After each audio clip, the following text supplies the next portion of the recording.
জানিয়ে দেব হাতে থাকা সর্বশেষ আপডেট বাংলা সংবাদ। প্রথমেই সংবাদ শিরোনাম। নির্বাচন আয়োজনে অযৌক্তিক সময় নষ্ট করা হবে না বলেছেন প্রধান উপদেষ্টা। এরপর জানিয়ে দিব জনগণই ঠিক করবে আগামীতে কারা সরকার গঠন করবে বলেছেন তারেক রহমান। এদিকে শেখ হাসিনাকে ফেরত পাঠানোর প্রশ্নে যা বলল ভারত। এরপর জানিয়ে দিব আনিসুলি কোস্টগার্ডের সদস্যদের সালমানকে চিনিয়ে দেন।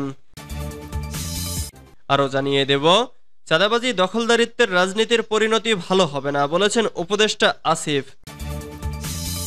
সর্বশেষ জানিয়ে দিব শুধু চেয়ার পরিবর্তন নয়, আদর্শের পরিবর্তনও দরকার বলেছেন শাইখ চরমোনাই। এতক্ষণ শুনছিলেন সংবাদ শিরোনাম, এবারে বিস্তারিত। তবে অনুরোধ থাকবে ভিডিওটিতে একটি লাইক করবেন এবং কমেন্ট করে জানিয়ে দিবেন কোন জেলা থেকে আপনি আমাদের এই ভিডিওটি দেখছেন।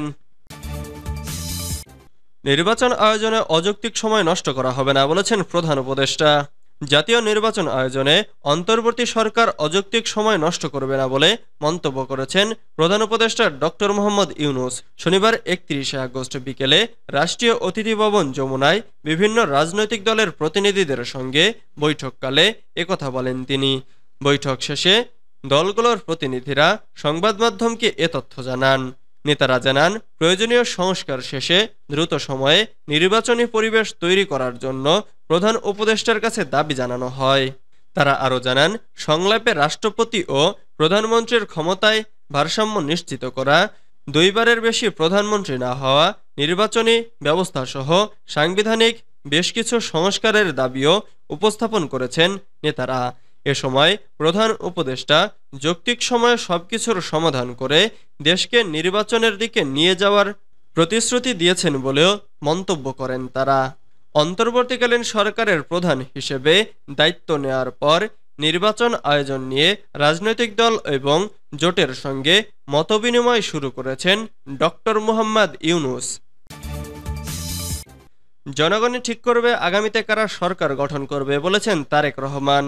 বিএনপির ভারপ্রাপ্ত চেয়ারম্যান তারেক রহমান বলেছেন বাংলাদেশের জনগণই ঠিক করবে আগামীতে কারা রাষ্ট্র ক্ষমতায় গিয়ে সরকার গঠন করবে।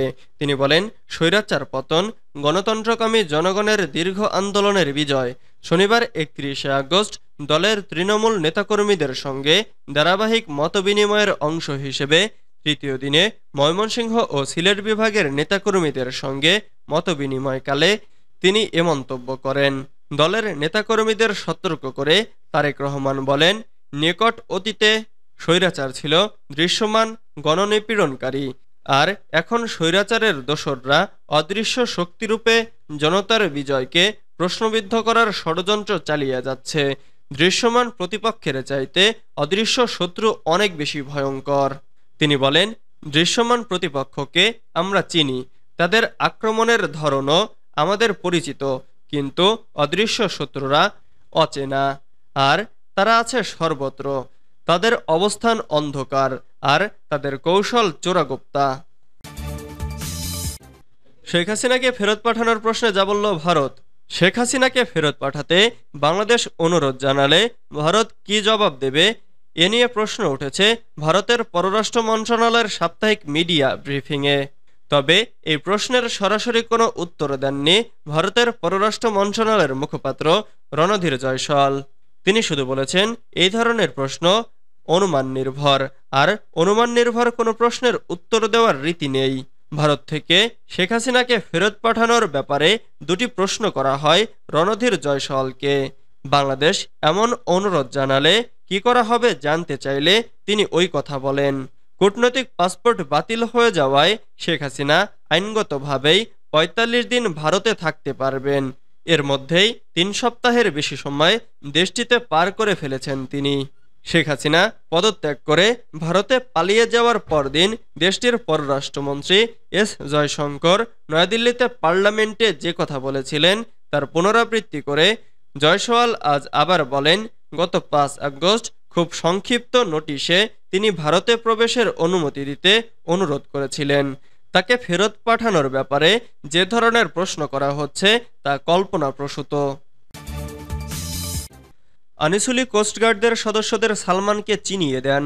জনরোষে শেখ হাসিনা ভারতে পালিয়ে যাওয়ার পর আওয়ামী লীগের অনেক এমপি মন্ত্রী দেশ ছেড়েছেন বলে গুঞ্জন রয়েছে। তবে অনেকে দেশ ছাড়ার সময় ধরা পড়েছেন। তাদের মধ্যে দুজন হলেন সাবেক প্রধানমন্ত্রীর বেসরকারি বিনিয়োগ বিষয়ক উপদেষ্টা সালমান এফ রহমান এবং সাবেক আইনমন্ত্রী আনিসুল হক। তারা নৌপথে পাড়ি দিতে চেয়েছিলেন মিয়ানমার ভারত, সুবিধা করতে না পেরে বঙ্গোপসাগরে 7 দিন ভেসেছিলেন।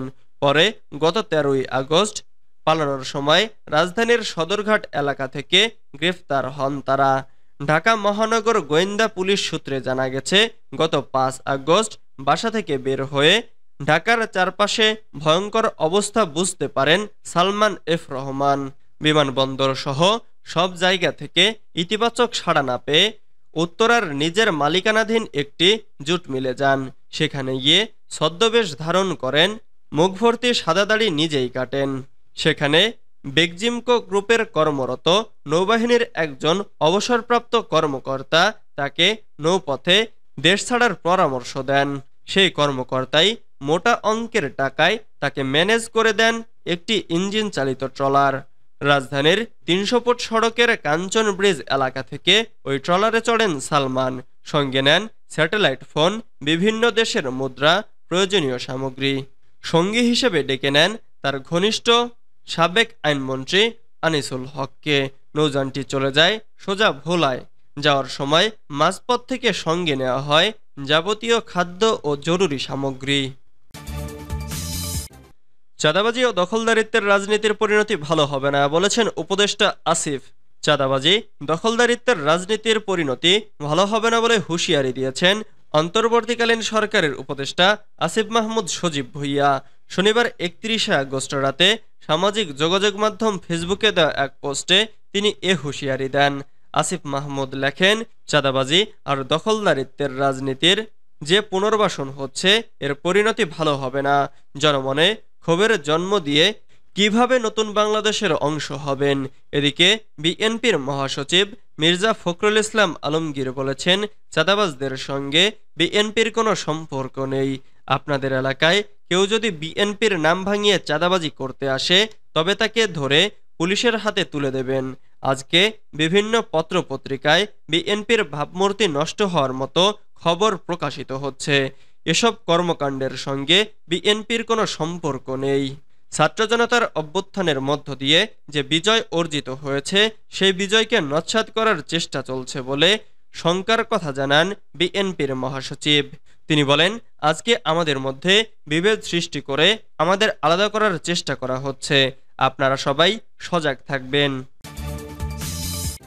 শুধু চেয়ার পরিবর্তন নয়, আদর্শের পরিবর্তনও দরকার বলেছেন শেখ চরমোনাই। ইসলামী আন্দোলন বাংলাদেশের সিনিয়র নায়েবে আমির মাওলানা মুফতি সৈয়দ মোহাম্মদ ফয়জুল করিম বলেছেন, শুধু চেয়ারের পরিবর্তন হলে হবে না, আদর্শের পরিবর্তনও হতে হবে। আদর্শিক মানুষ যদি চেয়ারে না বসতে পারে তবে দুর্নীতি চাঁদাবাজি বন্ধ হবে না। শনিবার 31 আগস্ট বিকেলে অন্তর্বর্তী সরকারের প্রধান উপদেষ্টা ডক্টর মোহাম্মদ ইউনূসের সঙ্গে রাষ্ট্রীয় অতিথি ভবন যমুনায় মতবিনিময় শেষে সাংবাদিকদের প্রশ্নের জবাবে তিনি এসব কথা বলেন। তিনি বলেন, 5 আগস্টের পর 2-3 দিন যারা দখল, চাঁদাবাজি ও লুটপাট করেছে তারা যদি ক্ষমতায় আসে তাহলে দেশ চাঁদাবাজ মুক্ত হবে কিভাবে? ফয়জুল করিম বলেন, জামাতে ইসলামীর সঙ্গে হক্কানি ওলামাদের বিরোধ ও মতানৈক্য আছে। জামাতে ইসলামীর এখন সুবর্ণ সুযোগ মতানৈক্যগুলো মিটিয়ে নেওয়ার। তখন জামাতের সঙ্গে ঐক্য হওয়াটা খুব সহজ হয়ে যাবে। যতক্ষণ পর্যন্ত হক্কানি ওলামাদের সঙ্গে মতানৈক্য না মিটবে ততক্ষণ পর্যন্ত জামাতে ইসলামীর সঙ্গে ঐক্য নিয়ে দূরত্ব পয়দা হবে।